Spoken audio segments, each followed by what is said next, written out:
আজ ও আগামী ২৪ থেকে ৪৮ ঘন্টার আবহাওয়া ও পরবর্তী ৫ দিনের আবহাওয়া বাংলাদেশের ঢাকা বিভাগ থেকে শুরু করে বরিশাল, চট্টগ্রাম, সিলেট, ময়মনসিংহ, রংপুর, রাজশাহী, খুলনা ও ভারতের পশ্চিমবঙ্গ সহ আসাম, মেঘালয়, ত্রিপুরা রাজ্য ও উত্তরের রাজ্যের আবহাওয়া পরিস্থিতি কোন কোন জেলায় কেমন থাকবে বিস্তারিত জানিয়ে দিব এই ভিডিওতে। প্রিয় দর্শক, গতকাল থেকে আবারও নতুন একটি লঘুচাপ তৈরি হয়েছে। লঘুচাপটি বরিশাল ও খুলনা বিভাগের উপকূলে ছিল গতকাল। আজ এই মুহূর্তে আমরা কৃত্রিম ভূ উপগ্রহ চিত্র থেকে সরাসরি দেখতে পাচ্ছি লঘুচাপটি এই মুহূর্তে অবস্থান করছে শান্তিপুর, বর্ধমান, কটোয়া এর মধ্যবর্তী স্থানে। এরই পাশ ধরে আমরা দেখতে পাচ্ছি বাংলাদেশের বরিশাল, চট্টগ্রাম, সিলেট, ময়মনসিংহ, রাজশাহী, খুলনা ও ঢাকা বিভাগের মধ্যে প্রচণ্ড পরিমাণের মেঘ তৈরি হয়ে রয়েছে। সেই সাথে বৃষ্টিবাহী মেঘ রয়েছে সবথেকে বেশি খুলনা বিভাগে। এছাড়াও ভারতের পশ্চিমবঙ্গের প্রায় প্রত্যেকটি রাজ্যে আমরা দেখতে পাচ্ছি এই মুহূর্তে বৃষ্টি এবং ঘন কালো মেঘের উপস্থিতি রয়েছে। এছাড়াও বঙ্গোপসাগরের মধ্যে গভীর সঞ্চলনশীল মেঘমালা তৈরি অব্যাহত রয়েছে। এমন পরিস্থিতি আগামী ২ দিন পর্যন্ত অব্যাহত থাকতে পারে, অর্থাৎ ১৫, ১৬ ও ১৭ তারিখ পর্যন্ত এটি অব্যাহত থাকতে পারে।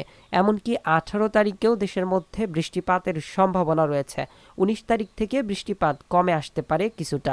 প্রিয় দর্শক, এই পর্যায়ে আমরা দেখতে পাচ্ছি চট্টগ্রামের নাইংছড়ি, চাকরিয়া, চট্টগ্রাম, ফটিকছড়ি, খাগড়াছড়ি, রোয়াংছড়ি, লংদুত, রাঙামাটি এ সকল অঞ্চলে বৃষ্টি চলমান রয়েছে। সেই সাথে দিঘিমালা, এদিকে চৌমুহনী, নোয়াখালী, রায়পুর, লাকসাম, হাজীগঞ্জ সকল অঞ্চলে দেখা যাচ্ছে হালকা মাঝারি বৃষ্টি চলমান রয়েছে।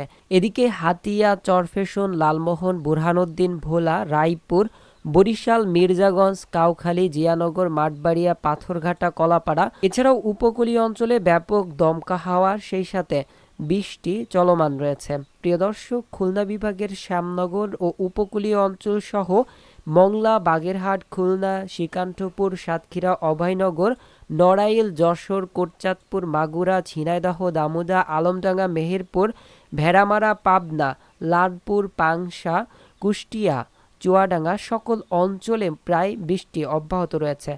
ঢাকা বিভাগের টুঙ্গিপাড়া, গৌরনদী, রায়পুর, মাদারীপুর, শিবচর, মকসুদপুর, গোপীনাথপুর, ফরিদপুর, বালিয়াকান্দি, শিবালয়, দোহার, ধামরাই, ঢাকা, নগরপুর, বেড়া, টাঙ্গাইল, সিরাজগঞ্জ সকল অঞ্চলে বৃষ্টি রয়েছে। অন্য পাশে ঢাকা, এদিকে মুন্সিগঞ্জ, হোমনা, নরসিংদী, কাপাসিয়া, কটিয়াদি এ সকল অঞ্চলে তীব্র মেঘ দেখা যাচ্ছে। এছাড়াও ব্রাহ্মণবাড়িয়া, নাসিরনগর, হবিগঞ্জ, বানিয়াচঙ্গ, ইটনা, কেন্দুয়া, নেত্রকোনা, ফেনারবাগ, বিশ্বস্তপুর, ফুলপুর, নালিতাবাড়ী সকল অঞ্চলে ঘন কালো মেঘের উপস্থিতি রয়েছে। বৃষ্টি চলমান রয়েছে সিলেট বিভাগের জয়ন্তপুর, চরখায়, বড়লেখা, কুলাউড়া, বালাগঞ্জ, মৌলভীবাজার, জগন্নাথপুর, সিলেট। এছাড়াও রাজশাহী বিভাগের আমরা দেখতে পাচ্ছি ভাঙ্গুয়া, তাড়াশ, নন্দীগ্রাম, বগুড়ার আশপাশে আদমদিঘি, সিংড়া, পুঠিয়া, মোহনপুর, রাজশাহী, নবাবগঞ্জ, গোমস্তপুর সকল অঞ্চলে হালকা মেঘ এবং বৃষ্টি রয়েছে। রংপুর বিভাগে হালকা মেঘ সহ কোথাও কোথাও আকাশ পরিষ্কার দেখা যাচ্ছে। বিশেষ করে মেঘ সবথেকে বেশি রয়েছে ঘোড়াঘাট, পীরগঞ্জ, চিলমারি, চররাজীবপুর, বিরামপুর এ সকল অঞ্চলে। প্রিয় দর্শক, ভারতের পশ্চিমবঙ্গের মধ্যে যে লঘুচাপটি অবস্থান করছে তার পার্শ্ববর্তী অঞ্চল শান্তিপুর, চন্দননগর, কলকাতা, আরামবাগ, বর্ধমান, কটোয়া, কোলাঘাট, হালদিয়া, হালদিবাড়ি, খগরপুর, বানকুড়া, দুর্গাপুর, পুরুলিয়া সকল অঞ্চলে বৃষ্টি ও ঝড় বৃষ্টি চলমান রয়েছে।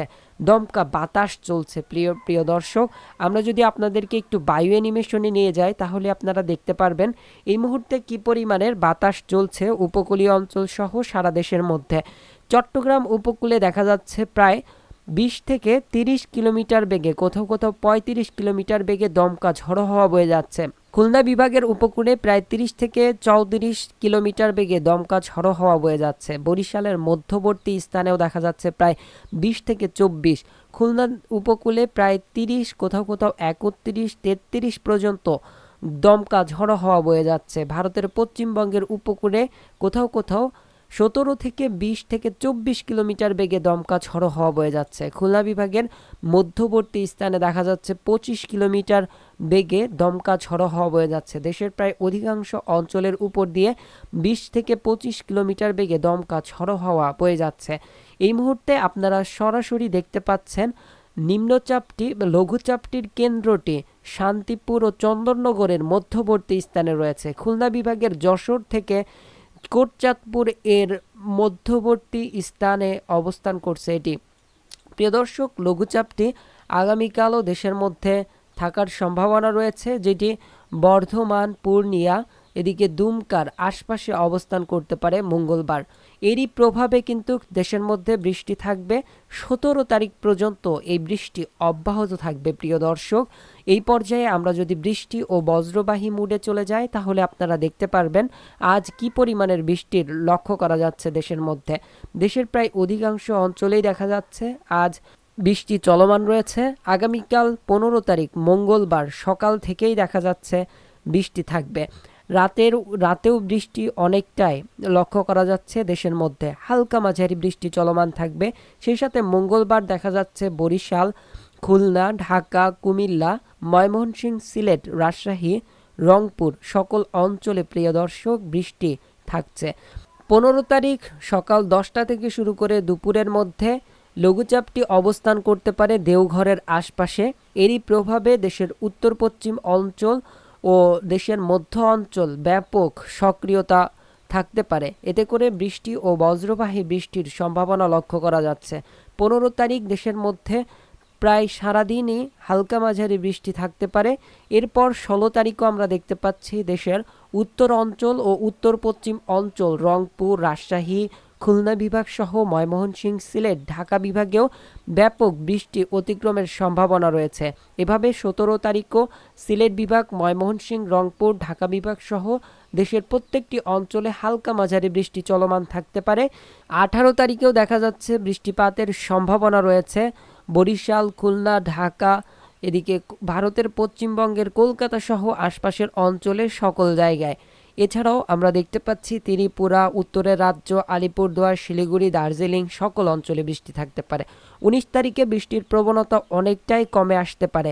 তবে পরবর্তীতে আবারও 22 থেকে 23 তারিখের মধ্যে দেশের মধ্যে বৃষ্টিপাতের প্রবণতা আবারও বাড়তে পারে এবং নতুন করে লঘুচাপ তৈরি হতে পারে 22 থেকে 24 তারিখের মধ্যে।